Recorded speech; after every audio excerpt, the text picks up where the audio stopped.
नमस्कार। आइए सुनते हैं मुंशी प्रेमचंद की कहानी बेटों वाली विधवा, मेरी यानी अवनीश राय की आवाज में। पंडित अयोध्यानंद का देहांत हुआ तो सबने कहा ईश्वर आदमी को ऐसी ही मौत दे। 4 जवान बेटे थे, 1 लड़की। 3 लड़कों के विवाह हो चुके थे, केवल लड़की कुंवारी थी। संपत्ति भी काफ़ी छोड़ी थी, 1 पक्का मकान, 2 बगीचे, कई हजार के गहने और 20,000 नगद। विधवा फूलमती को शौक तो हुआ और कई दिन तक बेहाल पड़ी रही, लेकिन जवान बेटों को सामने देखकर उसे ठाठस हुआ। चारों लड़के एक से एक सुशील, बहुएं एक से एक बढ़कर आज्ञाकारिणी। जब वह रात को लेटती तो चारों बारी बारी से उसके पांव दबाती। वह स्नान करके उठती तो उसकी साड़ी छाटती। सारा घर उसके इशारे पर चलता था। बड़ा लड़का कमाता, एक दफ्तर में 50 रुपये पर नौकर था। छोटा उमानाथ डॉक्टरी पास कर चुका था और कहीं औषधालय खोलने की फिक्र में था। तीसरा दयानाथ बीए में फेल हो गया था और पत्रिकाओं में लेख लिखकर कुछ न कुछ कमा लेता था। चौथा सीतानाथ चारों में सबसे कुशाग्र बुद्धि और होनहार था और अब की साल बीए प्रथम श्रेणी में पास करके एमए की तैयारी में लगा हुआ था। किसी लड़के में वह दुर्व्यसन व छैलापन व लुटाऊपन न था जो माता पिता को जलाता और कुल मर्यादा को डुबाता है। फूलमती घर की मालकिन थी। गो की कुंजियाँ बड़ी बहू के पास रहती थी। बुढ़िया में वह अधिकार प्रेम न था जो वृद्धजनों को कटु और कलहशील बना दिया करता है, किंतु उसकी इच्छा के बिना कोई बालक मिठाई तक न मांग सकता था।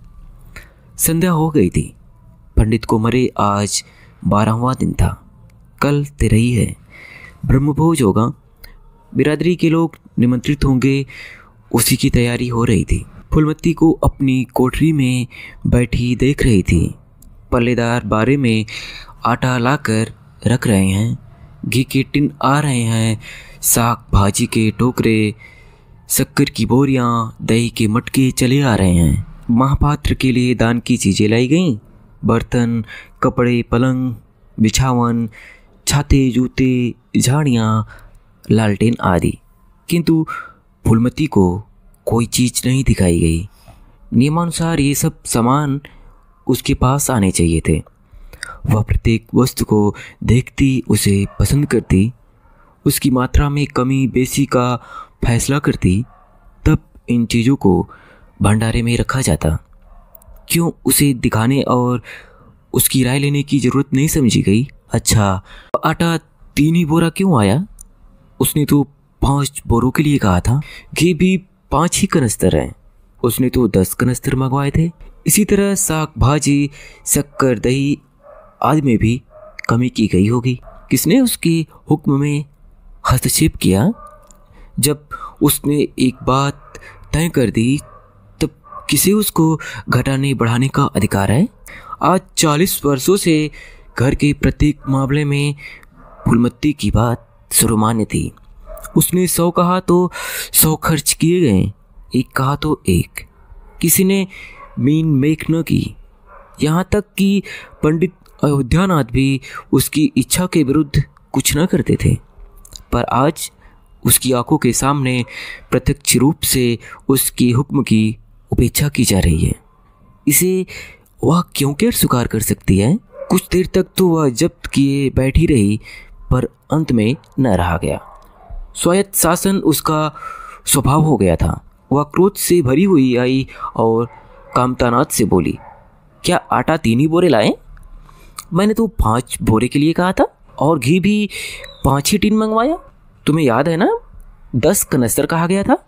किफायत को मैं बुरा नहीं समझती, लेकिन जिसने यह कुआं खोदा उसी की आत्मा पानी को तरसे, यह कितनी लज्जा की बात है। कामतानाथ में क्षमा याचना न की, अपनी भूल भी स्वीकार न की, लज्जित भी न हुआ। 1 मिनट तो विद्रोही भाव से खड़ा रहा, फिर बोला, हम लोगों की सलाह 3 ही बोरे की हुई और 3 बोरे के लिए 5 टीन घी काफ़ी था। इसी हिसाब से और चीज़ें भी कम कर दी गई हैं। फूलमती उग्र होकर बोली, किसकी राय से आटा कम किया गया है? हम लोगों की राय से। तो मेरी राय कोई चीज़ नहीं है क्यों नहीं? लेकिन अपना हानि लाभ तो हम समझते हैं। फूलमती हक्की बक्की होकर उसका मुंह ताकने लगी। इस वाक्य का आशय उसकी समझ में न आया। अपना हानि लाभ, अपने घर में हानि लाभ की जिम्मेदार वह आप है।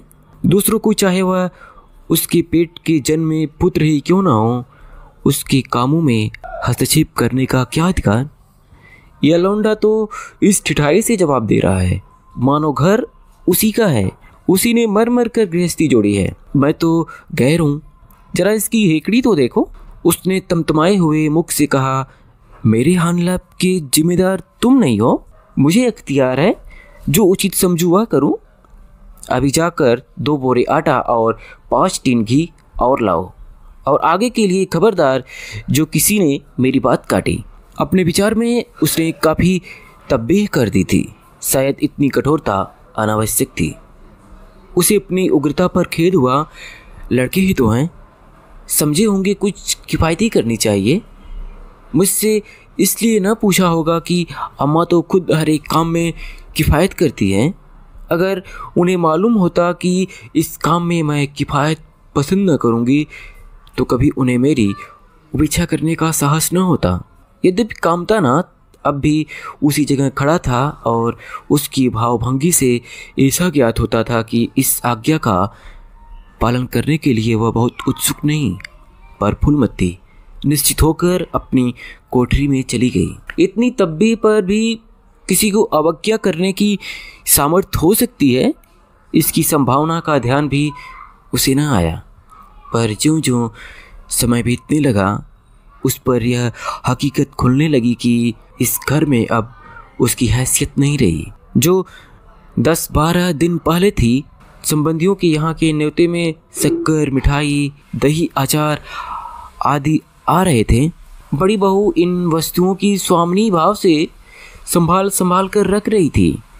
कोई भी उससे पूछने नहीं आता। बिरादरी के लोग जो कुछ पूछते हैं, कामतानाथ से या बड़ी बहू से। कामतानाथ कहाँ का बड़ा इंतजामकार है, रात दिन भंग पिए पड़ा रहता है, किसी तरह रो धोकर दफ्तर चला जाता है। उसमें भी महीने में 15 नागों से कम नहीं होते। वह तो कहो साहब पंडित जी का लिहाज करता है, नहीं अब तक कभी का निकाल देता। और बड़ी बहू जैसी फूहड़ औरत भला इन बातों को क्या समझेगी? अपने कपड़े लत्ते तक तो जतन नहीं रख सकती, चली है गृहस्थी चलाने। भद होगी और क्या। सब मिलकर कुछ नाक कटवाएंगे, वक्त पर कोई न कोई चीज़ कम हो जाएगी। इन कामों के लिए बड़ा अनुभव चाहिए। कोई चीज़ तो इतनी बन जाएगी कि मारी मारी फिरेगी, कोई चीज़ इतनी कम बनेगी कि किसी पत्तल पर पहुंचेगी, किसी पर नहीं। आखिर इन सबों को हो क्या गया है? अच्छा, बहू तिजोरी क्यों खोल रही है? वह मेरी आज्ञा के बिना तिजोरी खोलने वाली कौन होती है? कुंजी उसके पास है अवश्य, लेकिन जब तक मैं रुपए निकलवाऊं तिजोरी नहीं खुलती। आज तो इस तरह खोल रही है मानो मैं कुछ छू ही नहीं। यह मुझसे न बर्दाश्त होगा। वह झमक कर उठी और बहू के पास जाकर कठोर स्वर में बोली, तिजोरी क्यों खोलती हो बहू? मैंने तो खोलने को नहीं कहा। बड़ी बहू ने निसंकोच भाव से उत्तर दिया, बाजार से सामान आया है तो दाम न दिया जाएगा। कौन चीज़ किस भाव में आई है और कितनी आई है यह मुझे कुछ नहीं मालूम। जब तक हिसाब किताब न हो जाए रुपए कैसे दिए जाए? हिसाब किताब सब हो गया है। किसने किया? अब मैं क्या जानूं किसने किया? जाकर मर्दों से पूछो। मुझे हुक्म मिला रुपए ला कर दे दो, रुपए ले जाती हूँ। फूलमती खून का घूंट पीकर रह गई। इस वक्त बिगड़ने का अवसर न था। घर में मेहमान स्त्री पुरुष भरे हुए थे। अगर इस वक्त उसने लड़कों को डांटा तो लोग यही कहेंगे कि इनके घर में पंडित जी के मरते ही फूट पड़ गई। दिल पर पत्थर रखकर फिर अपनी कोठरी में चली गई। जब मेहमान विदा हो जाएंगे तब वह एक एक की खबर लेगी। तब देखिए कि कौन उसके सामने आता है और क्या कहता है। इनकी सारी चौकड़ी भुला देगी। किंतु कोठरी की एकांत में भी वह निश्चिंत न बैठी थी। सारी परिस्थिति को गिद्ध दृष्टि से देख रही थी। कहाँ सत्कार का कौन सा नियम भंग होता है, कहाँ मर्यादाओं की उपेक्षा की जाती है। भोज आरंभ हो गया। सारी बिरादरी एक साथ पंगत में बैठ दी गई। आंगन में मुश्किल से 200 आदमी बैठ सकते हैं। ये 500 आदमी इतनी सी जगह में कैसे बैठ जाएंगे? क्या आदमी के ऊपर आदमी बिठाए जाएंगे? 2 पंगतों में लोग बिठाए जाते हैं तो क्या बुराई हो जाती? यही तो होता है कि 12 बजे की जगह भोज 2 बजे समाप्त होता। मगर यहाँ तो सबको सोने की जल्दी पड़ी हुई है। किसी तरह यह बला सिर से टले और चैन से सोए। लोग कितने सटकर बैठे हुए हैं कि किसी को हिलने की भी जगह नहीं। पत्तल एक पर एक रखे हुए हैं। पूरियाँ ठंडी हो गई। लोग गरम गरम मांग रहे हैं। मैदे की पूरियाँ ठंडी होकर चिमड़ी हो जाती हैं। इन्हें कौन खाएगा? रसोइये को कड़ाव पर से न जाने क्यों उठा दिया गया। यही सब बातें नाक काटने की है। सहसा शोर मचा। तरकारियों में नमक नहीं। बड़ी बहू जल्दी जल्दी नमक पीसने लगी। फुलमती क्रोध के मारे होठ चिबा रही थी। इस अवसर पर मुँह न खोल सकती थी। बोरे भर नमक पिसा और पतलों पर डाला गया। इतने में फिर शोर मचा। पानी गर्म है, ठंडा पानी लाओ। ठंडे पानी का कोई प्रबंध न था। बर्फ़ भी न मंगाई गई। आदमी बाजार दौड़ाया गया, मगर बाजार में इतनी रात गए बर्फ़ कहाँ? आदमी खाली हाथ लौट आया। मेहमानों को वही नल का गर्म पानी पीना पड़ा। फुलमती का बस चलता तो लड़कों का मुंह नोच लेती। ऐसी छिछालेदर उसके घर में कभी ना हुई थी। उस पर सब मालिक बनने के लिए मरते हैं। बर्फ़ जैसी ज़रूरी चीज़ मंगवाने की भी किसी को सुध न थी। सुधी कहाँ से रहे जब किसी को गप लड़ाने को फुर्सत न मिले। मेहमान अपने दिल में क्या कहेंगे कि चले हैं बिरादरी को भोज देने और घर में बर्फ़ तक नहीं। अच्छा, फिर यह हलचल क्यों मच गई? अरे, लोग पंगत से उठे जा रहे हैं। क्या मामला है? फुलमती उदासीन न रह सकी। कोठरी से निकलकर बरामदे में आई और कामतानाथ से पूछा, क्या बात हो गई लल्ला? लोग उठे क्यों जा रहे हैं? कामता ने कोई जवाब न दिया। वहाँ से खिसक गया। फुलमती झुंझला कर रह गई।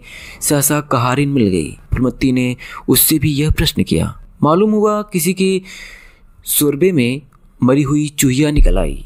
फुलमती चित्रलिखित सी वहीं खड़ी रह गई। भीतर ऐसा उबाल उठा कि दीवार से सिर टकरा ले। अब आगे भोज का प्रबंध करने चले थे। इस फूहड़पन की कोई हद है? कितने आदमियों का धर्म सत्यानाश हो गया। फिर पंगत क्यों न उठ जाए? आंखों से देखकर अपना धर्म कौन गवाएगा? हाँ, सारा किया धरा मिट्टी में मिल गया। सैकड़ों रुपए पर पानी फिर गया। बदनामी हुई वह अलग। मेहमान उठ चुके थे। पतलों पर खाना ज्यों का त्यों पड़ा हुआ था। चारों लड़के आंगन में लज्जित खड़े थे। एक दूसरे को इल्जाम दे रहा था। बड़ी बहू अपनी देवरानी पर बिगड़ रही थी। देवरानियाँ सारा दोष कुमुद के सिर डालती थी। कुमुद खड़ी रो रही थी। उसी वक्त फुलमती झल्लाई हुई आकर बोली, मुंह में कालीख लगी कि नहीं, या अभी कुछ कसर बाकी है? डूब मरो सब के सब, जाकर चुल्लू भर पानी में। शहर में कहीं मुंह दिखाने लायक भी नहीं रहे। किसी लड़के ने जवाब दिया। फुलमती और भी प्रचंड होकर बोली, तुम लोगों को क्या, किसी को शर्म हया तो है नहीं? आत्मा तो उनकी रो रही है जिन्होंने अपनी जिंदगी घर की मर्यादा बनाने में खराब कर दी। उनकी पवित्र आत्मा को तुमने यूँ कलंकित किया। शहर में थोड़ी थोड़ी हो रही है। अब कोई तुम्हारे द्वार पर पेशाब करने तो आएगा नहीं। कामतानाथ कुछ देर तक तो चुपचाप खड़ा सुनता रहा। आखिर झुझला कर बोला, अच्छा अब चुप रहो अम्मा। भूल हुई, हम सब मानते हैं, बड़ी भयंकर भूल हुई, लेकिन अब क्या उसके लिए घर के प्राणियों को हलाल कर डालोगी? सभी से भूल होती है। आदमी पछता कर रह जाता है, किसी की जान तो नहीं मारी जाती। बड़ी बहू ने भी अपनी सफाई दी। हम क्या जानते थे कि बीबी से इतना सा काम भी नहीं होगा। इन्हें चाहिए था कि देखकर तरकारी कड़ाव में डालती। टोकरी उठाकर कड़ाव में डाल दी। हमारा क्या दोष? कामतानाथ ने पत्नी को डांटा। इसमें न कुमुद का कसूर है, न तुम्हारा, न मेरा। संयोग की बात है, बदनामी भाग में लिखी थी वह हुई। इतने बड़े भोज में एक एक मुट्ठी तरकारी कड़ाव में नहीं डाली जाती, टोकरे के टोकरे उड़ेल दिए जाते हैं। कभी कभी ऐसी दुर्घटना होती है, पर इसमें कैसी जग हंसाई और कैसी नाक कटाई। तुम खामखा जले पर नमक छिड़कती हो।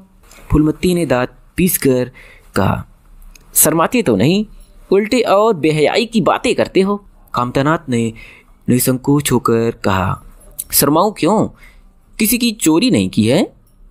चीनी में चीटे और आटे में घून यह नहीं देखे जाते। पहले हमारी निगाह न पड़ी, बस यही बात बिगड़ गई। नहीं, चुपके से चुईया निकाल कर फेंक देते हैं, किसी को खबर भी नहीं होती। फूलमती ने चकित होकर कहा। क्या कहता है? मरी चुईया खिलाकर सबका धर्म बिगाड़ देता? कामता हंस कर बोला। क्या पुराने जमाने की बातें करती हो अम्मा? इन बातों से धर्म नहीं जाता। यह धर्मात्मा लोग जो पत्तल पर से उठ गए हैं, इनमें से कौन है जो भेड़ बकरी का मांस न खाता हो? तालाब की कछुई और घोंगी तक तो किसी से बचते नहीं। जरा सी चूहिया में क्या रखा था? फूलमती को ऐसा प्रतीत हुआ कि अब प्रलय आने में बहुत देर नहीं है। जब पढ़े लिखे आदमियों के मन में ऐसे अधार्मिक भाव आने लगे तो फिर धर्म की भगवान ही रक्षा करे। अपना सा मुँह लेकर चली गई। 2 महीने गुजर गए हैं। रात का समय है। चारों भाई दिन के काम से छुट्टी पाकर कमरे में बैठे गपशप कर रहे हैं। बड़ी बहू भी षड्यंत्र में शरीक है। कुमुद के विवाह का प्रश्न छिड़ा हुआ है। कामतानाथ ने मसनद पर टेक लगाते हुए कहा। दादा की बात दादा के साथ गई। पंडित विद्वान भी है और कुलीन भी होंगे, लेकिन जो आदमी अपनी विद्या और कुलीनता को रुपयों में बेचे वह नीच है। ऐसे नीच आदमी के लड़के से हम कुमुद का विवाह सेंत में भी ना करेंगे। 5,000 तो दूर की बात है। उसे बताओ दत्ता और किसी दूसरे वर्ग की तलाश करो।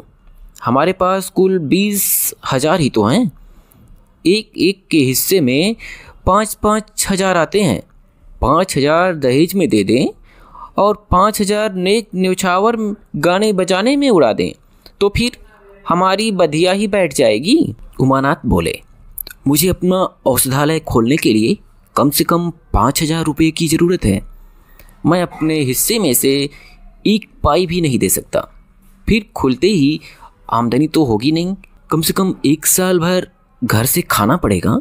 दयानाथ एक समाचार पत्र देख रहे थे।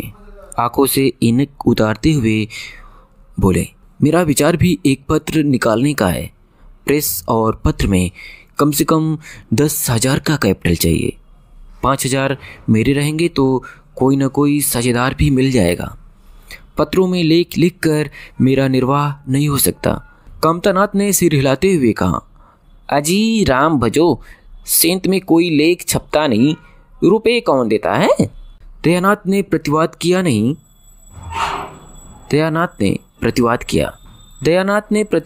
नहीं, यह बात तो नहीं है। मैं तो कहीं भी बिना पेशगी पुरस्कार लिए नहीं लिखता।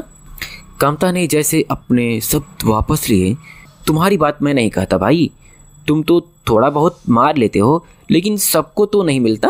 बड़ी बहू ने श्रद्धा भाव से कहा। कन्या भाग्यवान हो तो दरिद्र घर में भी सुखी रह सकती है। अभागी हो तो राजा के घर में भी रोएगी। यह सब नसीबों का खेल है। कामतानाथ ने स्त्री की ओर प्रशंसा भाव से देखा। फिर इसी साल हमें सीता का विवाह भी तो करना है। सीतानाथ सबसे छोटा था। सिर झुकाए भाइयों की स्वार्थ भरी बातें सुन सुनकर कुछ कहने के लिए उतावला हो रहा था। अपना नाम सुनते ही बोला। मेरे विवाह की आप लोग चिंता न करें। मैं जब तक किसी धंधे में न लग जाऊंगा विवाह का नाम भी न लूँगा। और सच पूछिए तो मैं विवाह करना ही नहीं चाहता। देश को इस समय बालकों की ज़रूरत नहीं, काम करने वालों की ज़रूरत है। मेरे हिस्से के रुपए आप कुमुद के विवाह में खर्च कर दें। सारी बातें तय हो जाने के बाद यह उचित नहीं कि पंडित मुरारी लाल से संबंध तोड़ लिया जाए। उमा ने तीव्र स्वर में कहा। 10,000 कहाँ से आएंगे? सीता ने डरते हुए कहा, मैं तो अपने हिस्से के रुपए देने को कहता हूँ, और शेष मुरारीलाल से कहा जाए कि दहेज में कुछ कमी कर दें। वह इतने स्वार्थांध नहीं है कि इस अवसर पर कुछ बल खाने को तैयार ना हो जाए। अगर वह 3,000 से संतुष्ट हो जाए तो 5,000 में विवाह हो सकता है। उमा ने कामतानाथ से कहा, सुनते हैं भाई साहब इसकी बातें। दयानाथ बोल उठे, तो इसमें आप लोगों का क्या नुकसान है? मुझे तो इस बात से खुशी हो रही है कि भला हम में कोई तो त्याग करने योग्य है।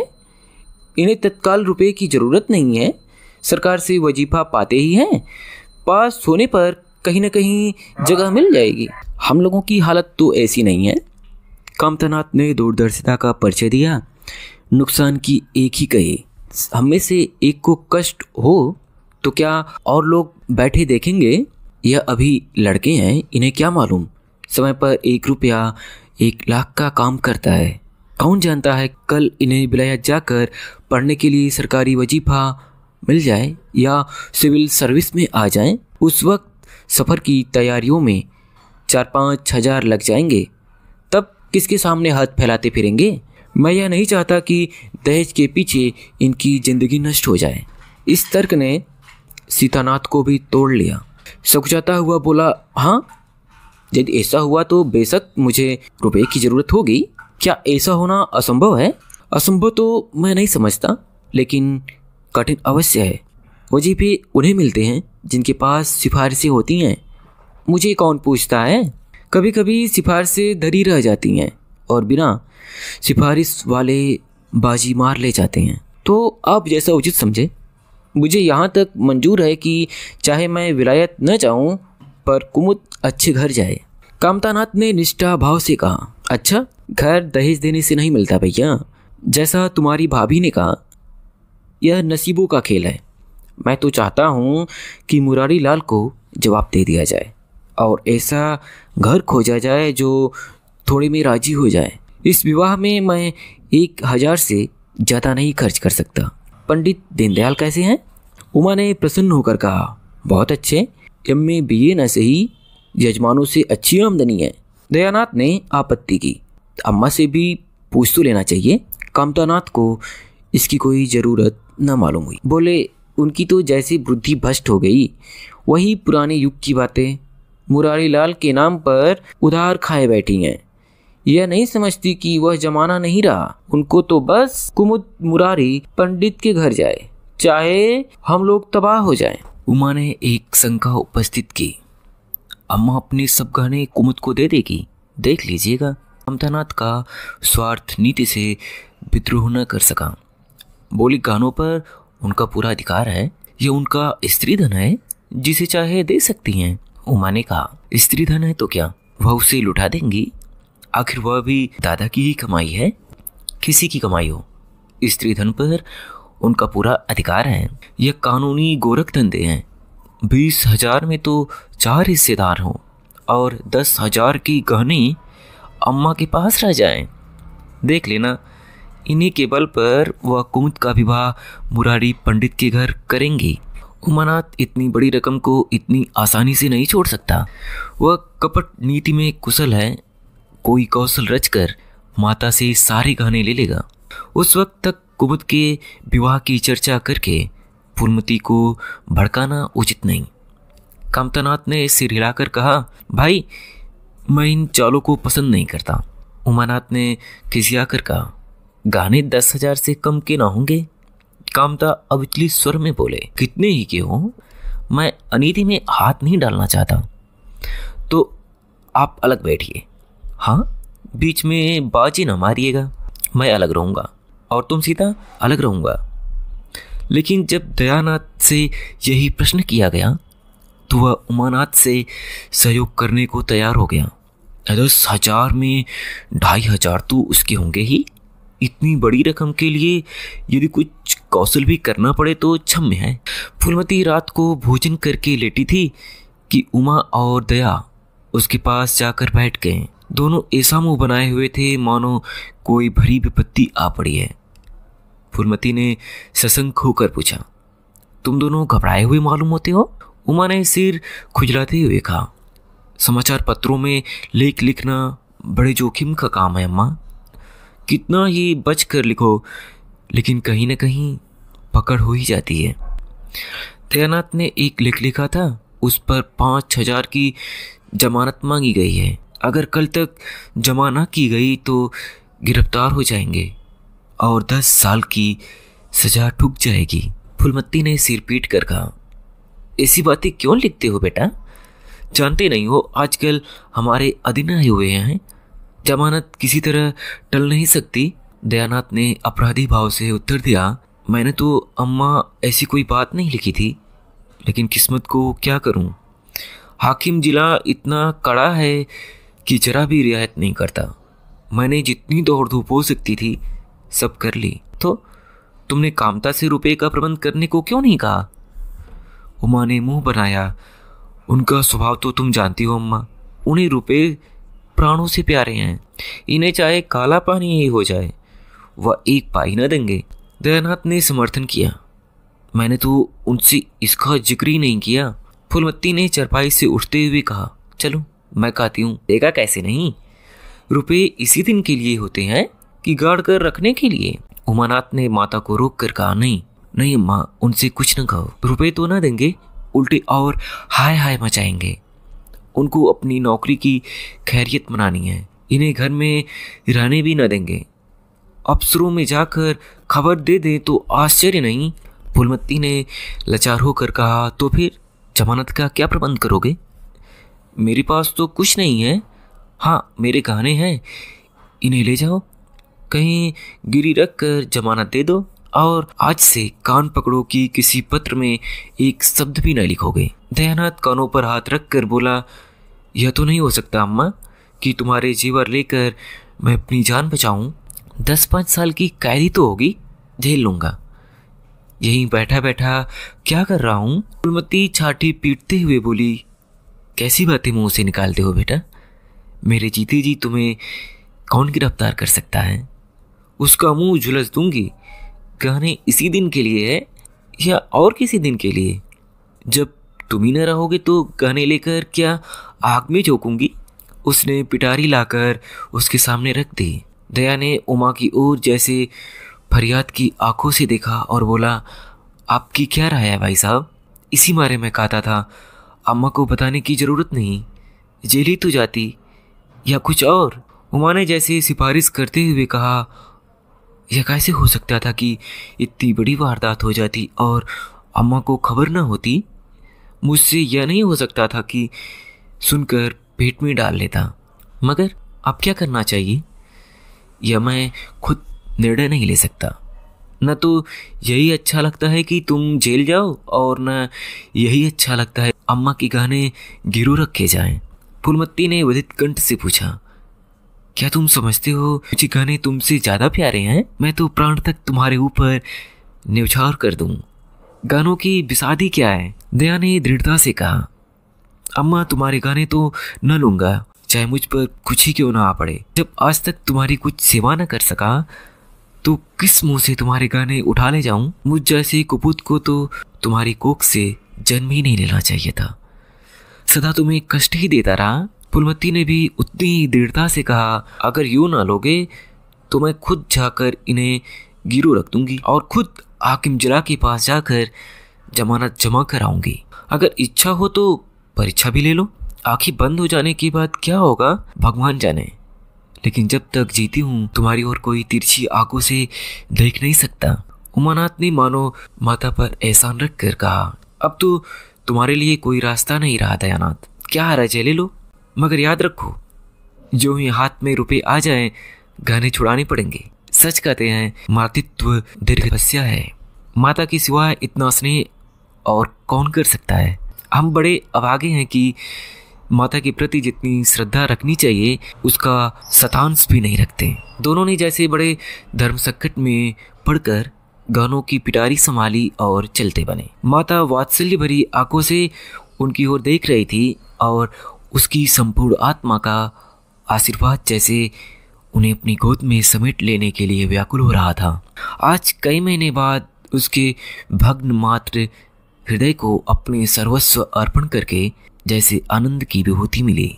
उसकी स्वामिनी कल्पना इसी त्याग के लिए, इसी आत्मसमर्पण के लिए जैसे कोई मार्ग ढूंढती रहती थी। अधिकार या लोभ या ममता का वह गंध तक न थी।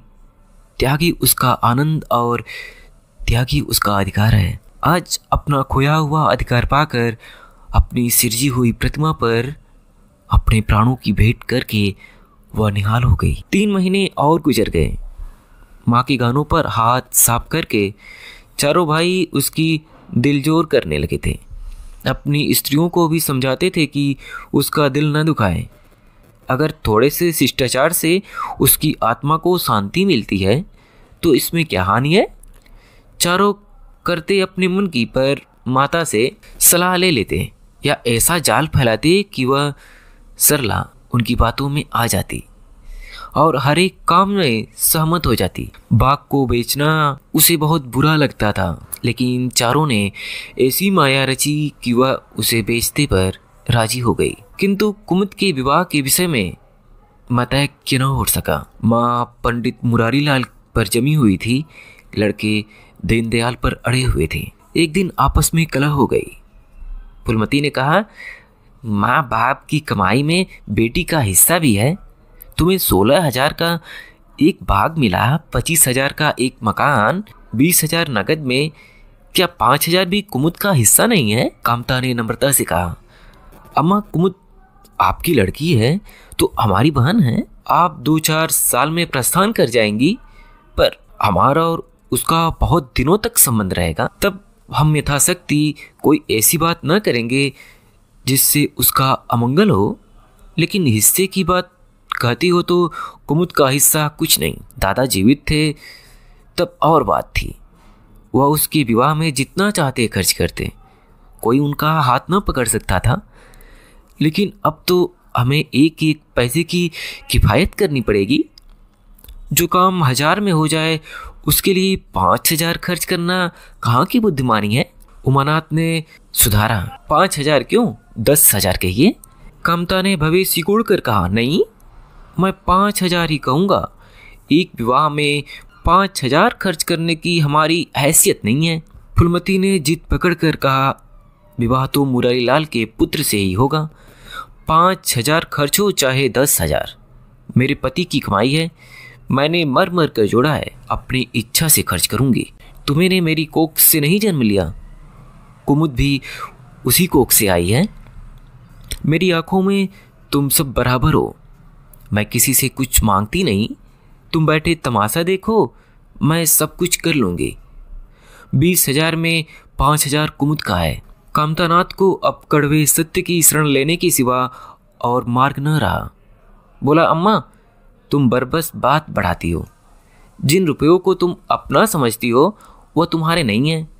तुम हमारी अनुमति के बिना उनमें से कुछ नहीं खर्च कर सकती। फूलमती को जैसे सर्प ने डस लिया। क्या कहा? फिर तो कहा ना, मैं अपने ही सजे रुपए अपनी इच्छा से नहीं खर्च कर सकती। वो रुपए तुम्हारे नहीं रहे, हमारे हो गए। तुम्हारे होंगे लेकिन मेरे मरने के पीछे नहीं, दादा के मरते ही हमारे हो गए। उमानाथ ने बेहयाई से कहा, अम्मा कानून कायदा तो जानती नहीं, नाक उछलती हैं। फूलमती क्रोध विह्वल होकर बोली, बाढ़ में जाए तुम्हारा कानून। मैं ऐसे कानून को नहीं जानती। तुम्हारे दादा ऐसे कोई धन्ना सेठ नहीं थे। मैंने ही पेट और तन काट कर यह गृहस्थी जोड़ी है। नहीं, आज बैठने की छां न मिलती। मेरे जीते जी तुम मेरे रुपए नहीं छू सकते। मैंने 3 भाइयों के विवाह में 10-10 हजार रुपये खर्च किए हैं। वही मैं कुमुद के विवाह में भी खर्च करूंगी। कामतानाथ भी गर्म पड़ा। आपको कुछ भी खर्च करने का अधिकार नहीं है। उमानाथ ने बड़े भाई को डांटा, आप खामखा अम्मा के मुंह लगते हैं भाई साहब। मुरारीलाल को पत्र लिख दीजिए कि तुम्हारे यहाँ कुमुद का विवाह ना होगा। बस छुट्टी हुई। कायदा कानून तो जानती नहीं, व्यर्थ की बहस करती हैं। फूलमती ने संयमित स्वर में कही, अच्छा क्या कानून है, जरा मैं भी तो सुनूं। उमा ने निरीह भाव से कहा, कानून यही है कि बाप के मरने के बाद जायदाद बेटों की हो जाती है। माँ का हक केवल रोटी कपड़े का है। फूलमती ने तड़प कर पूछा, किसने यह कानून बनाया है? उमा शांत स्थिर सुर में बोला, हमारे ऋषियों ने, महाराज मनु ने और किसने? फूलमती एक क्षण अवाक रहकर आहत कंठ से बोली, तो इस घर में मैं तुम्हारे टुकड़ों पर पड़ी हुई हूँ? उमानाथ ने न्यायाधीश की निर्ममता से कहा, तुम जैसा समझो। फूलमती की संपूर्ण आत्मा मानो इस वज्रपात की चित्कार करने लगी। उसके मुंह से जलती हुई चिंगारियों की भांति यह सब निकल पड़े। मैंने घर बनवाया, मैंने संपत्ति जोड़ी, मैंने तुम्हें जन्म दिया, पाला, और आज मैं इस घर में गैर हूँ। मनु का यही कानून है और तुम उसी कानून पर चलना चाहते हो। अच्छी बात है, अपना घर द्वार लो, मुझे तुम्हारी आश्रिता बनकर रहता स्वीकार नहीं। इससे कहीं अच्छा है कि मर जाऊं। वारे अंधेर, मैंने पेड़ लगाया और मैं ही उसकी छांव में नहीं खड़ी हो सकती। अगर यही कानून है तो इसमें आग लग जाए। चारों युवक पर माता के इस क्रोध और आतंक का कोई असर न हुआ। कानून का फौलादी कवच उनकी रक्षा कर रहा था। इन कांटों का उन पर क्या असर हो सकता था? जरा देर में फूलमती उठकर चली गई। आज जीवन में पहली बार उसका वात्सल्य मग्न मातृत्व अभिशाप बनकर उसे धिक्कारने लगा। जिस मातृत्व को उसने जीवन की विभूति समझा था, जिसके चरणों पर वह सदैव अपनी समस्त अभिलाषाओं को और कामनाओं को अर्पित करके अपने को धन्य मानती थी, वह मातृत्व आज अग्निकुंड सा जान पड़ा, जिसमें उसका जीवन जलकर भस्म हो गया। संध्या हो गई थी। द्वार पर नीम का वृक्ष सिर झुकाए निस्तब्ध खड़ा था, मानो संसार की गति पर क्षुब्ध हो रहा हो। अस्तांचल की ओर प्रकाश और जीवन का देवता फूलमती के मातृत्व की ही भांति अपनी चिंता में जल रहा था। फूलमती अपने कमरे में जाकर लेटी तो उसे मालूम हुआ उसकी कमर टूट गई है।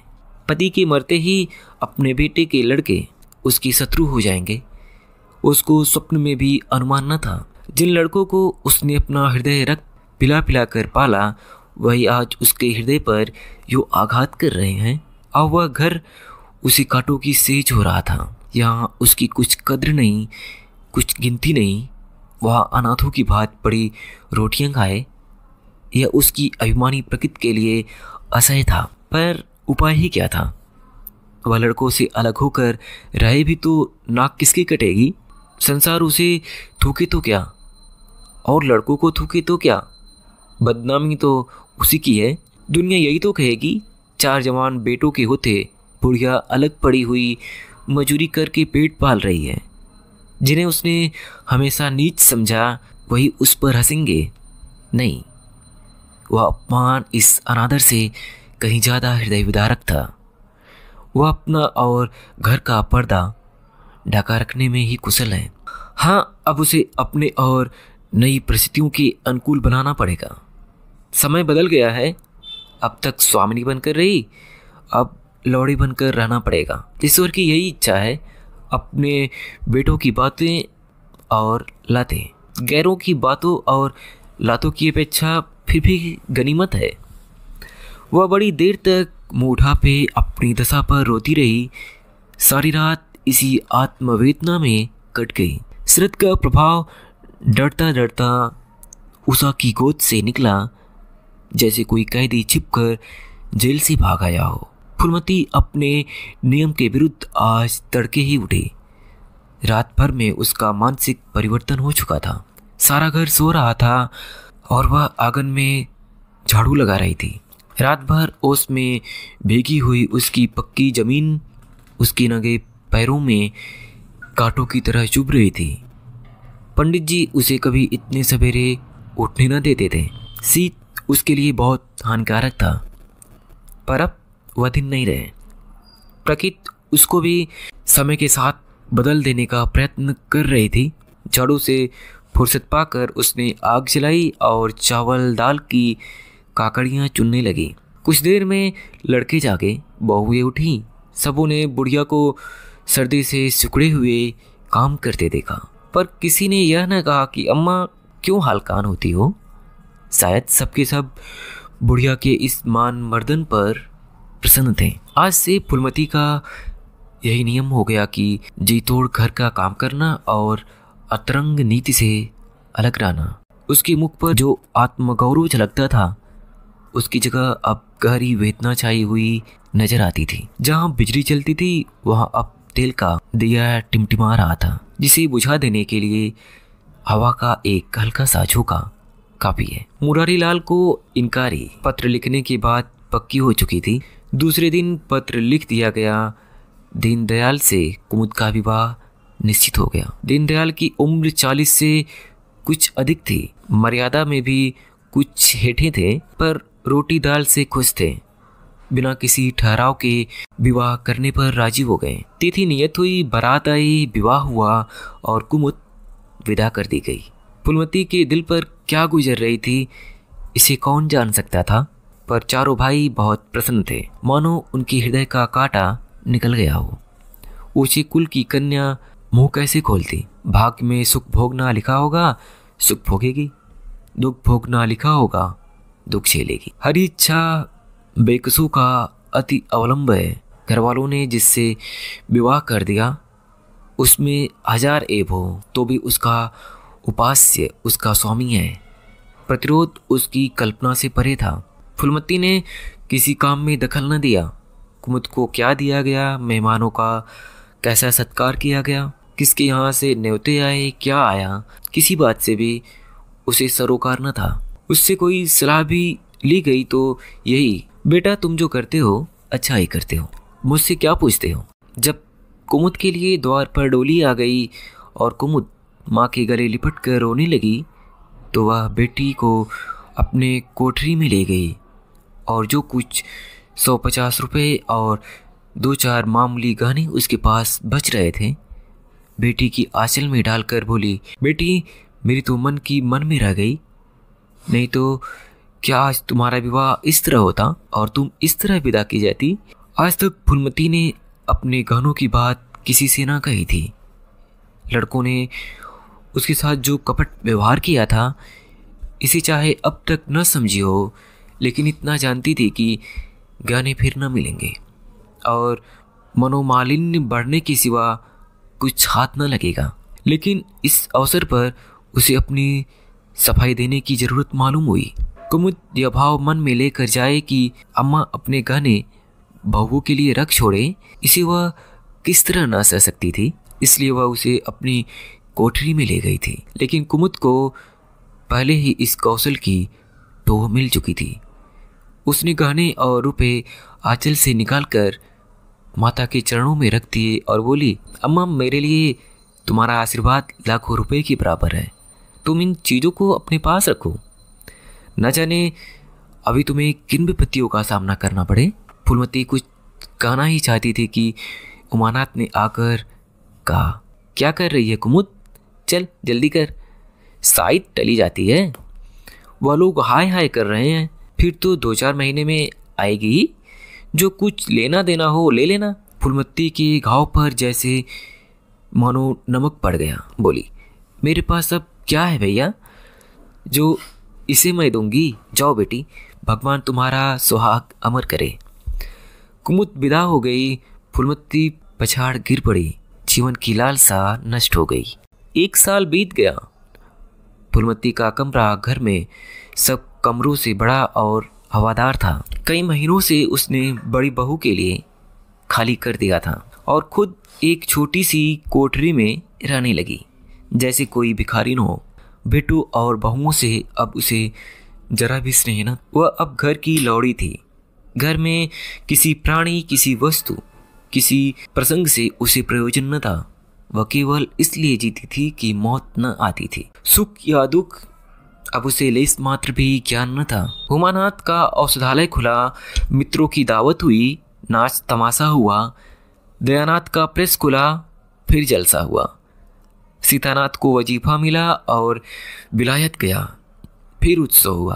कामतानाथ के बड़े लड़की का यज्ञोपवीत संस्कार हुआ, फिर धूमधाम हुई। लेकिन फूलमती के मुख पर आनंद की छाया तक न आई। कामता प्रसाद टाइफाइड में महीनों भर बीमार रहा और मर कर उठा। दयानाथ ने अब की अपने पत्र का प्रचार बढ़ाने के लिए वास्तव में एक आपत्तिजनक लेख लिखा और 6 महीने की सजा पाई। उमानाथ ने एक फौजदारी के मामले में रिश्वत लेकर गलत रिपोर्ट लिखी और उसकी सनद छीन ली गई, पर फूलमती के चेहरे पर रंज की परछाई तक न पड़ी।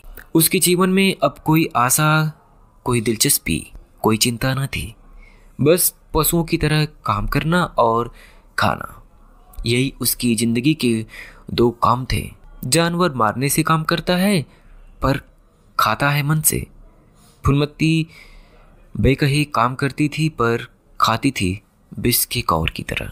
महीनों सिर में तेल न पड़ता, महीनों कपड़े न धुलते, कुछ परवाह नहीं। चेतना शून्य हो गई थी। सावन की झड़ी लगी हुई थी, मलेरिया फैल रहा था। आकाश में मटियाले बादल थे, जमीन पर मटियाला पानी, आर्द्र वायु शीतज्वर और श्वास का वितरणा करती फिरती थी। घर की मारी बीमार पड़ गई। फूलमती ने घर के सारे बर्तन मांजे, पानी में भीग भीग कर सारा काम किया, फिर आग जलाई और चूल्हे पर पतीलियां चढ़ा दी। लड़कों को समय पर भोजन मिलना चाहिए। सहसा उसे याद आया, कामतानाथ नल का पानी नहीं पीते। उसी वर्षा में गंगा जल लाने चली। कामतानाथ ने पलंग पर लेटे लेटे कहा, रहने तो अम्मा, मैं पानी भर लाऊंगा, आज मारी खूब बैठ रही। फूलमती ने मटियाले आकाश की ओर देखकर कहा, तुम भीग जाओगे बेटा, सर्दी हो जाएगी। कामतानाथ बोले, तुम भी तो भीग रही हो, कहीं बीमार न पड़ जाओ। फूलमती निर्मम भाव से बोली, मैं बीमार नहीं पड़ूंगी, मुझे भगवान ने अमर कर दिया है। उमानाथ भी वहीं बैठा हुआ था। उसके औषधालय में कुछ आमदनी न होती थी, इसलिए बहुत चिंतित था। भाई भावच की मुँह देखी करता रहता था। बोला, जाने भी दो भैया, बहुत दिनों बहुओं पर राज कर चुकी, उसका प्रायश्चित तो करने दो। गंगा बढ़ी हुई थी जैसे समुद्र हो। क्षितिज की सामने के कुल से मिला हुआ था। किनारों के वृक्षों की केवल फुनगियां पानी के ऊपर रह गई थी। घाट ऊपर तक पानी में डूब गए थे। फूलमती कलसा लिए नीचे उतरी, पानी भरा और ऊपर जा रही थी कि पांव फिसला। संभल न सकी, पानी में गिर पड़ी। पल भर हाथ पांव चलाए, फिर लहरें उसे नीचे खींच ले गई। किनारे पर 2-4 पंडे चिल्लाए, अरे दौड़ो, बुढ़िया डूबी जाती है। 2-4 आदमी दौड़े, लेकिन फूलमती लहरों में समा गई थी। उन बलखाती हुई लहरों में जिन्हें देखकर ही हृदय कांप उठता था। एक ने पूछा, यह कौन बुढ़िया थी? अरे वही पंडित अयोध्यानाथ की विधवा है। अयोध्यानाथ तो बड़े आदमी थे तो, पर इसके भाग्य में ठोकर खाना लिखा था। उनके तो कई लड़के बड़े बड़े हैं और सब कमाते हैं। हाँ, सब हैं भाई, मगर भाग्य भी तो कोई वस्तु है। अभी आप सुन रहे थे मुंशी प्रेमचंद की कहानी बेटों वाली विधवा।